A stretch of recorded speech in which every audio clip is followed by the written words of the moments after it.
रहे हैं, इसका नाम है सीटेड फॉरवर्ड बेंड या पश्चिमोत्तानासन का अभ्यास। तो इस अभ्यास से आपकी पूरी की पूरी एब्डोमिनल मसल्स पर हल्का दबाव पड़ेगा और इस दबाव से ही आपके डाइजेस्टिव सिस्टम की बहुत अच्छी मसाज होगी, जिसकी वजह से आपका डाइजेशन जो है बेहतर होगा। जो भी व्यक्ति इस आसन का अभ्यास हर दिन 5 मिनट कर लेना, उसका डाइजेस्टिव सिस्टम तो बहुत ही ज़्यादा दुरुस्त होगा ही होगा, साथ ही पूरी बॉडी में फ्लेक्सिबिलिटी गजब की डेवलप हो जाएगी। अब इस क्या करें, अपने दोनों एड़ियों को और अंगूठों को जोड़ लें और दोनों हाथों को क्या करें कि धीरे धीरे आप ऊपर उठाएं। इस तरीके से थोड़ा सा पीछे की तरफ लीन हो जाएं, झुक जाएं और सांस छोड़ते हुए ऐसे सामने की तरफ देखते हुए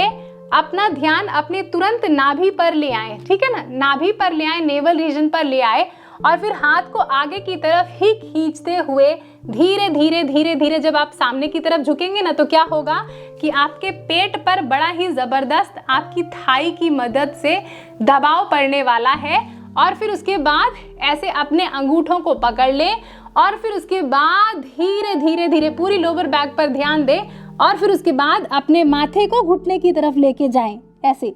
हेड डाउन कर लें इस तरीके से। अब बहुत से लोगों के लिए ये पॉसिबल नहीं है कि वो इतना नीचे झुक जाएं इस तरीके से, तो आप क्या करेंगे कि जहाँ तक आपका हाथ पहुँचे, सांस लिया और सांस छोड़ते हुए आगे की तरफ अपने हाथ को खींचते हुए यहाँ तक अगर आपका हाथ पहुँच रहा है, ये देखें कि आपके पेट पर दबाव पड़ रहा है या नहीं। मेन ऑब्जेक्टिव क्या है हमारा कि हमारे पेट पर दबाव पड़े। तो थाई का दबाव जैसे ही पेट पर पड़ने लगे, वहाँ तक अगर आपका हाथ यहाँ तक पहुँचे, यहाँ तक रखें, यहाँ तक पहुँचे, यहाँ तक रखें और अगर आप अपने अंगूठे को पकड़ सकते हैं तो अंगूठे को पकड़ें और फिर उसके बाद जितना हो सके आगे की तरफ इस तरीके से झुकने की कोशिश करें। तो इसका अभ्यास 30 सेकेंड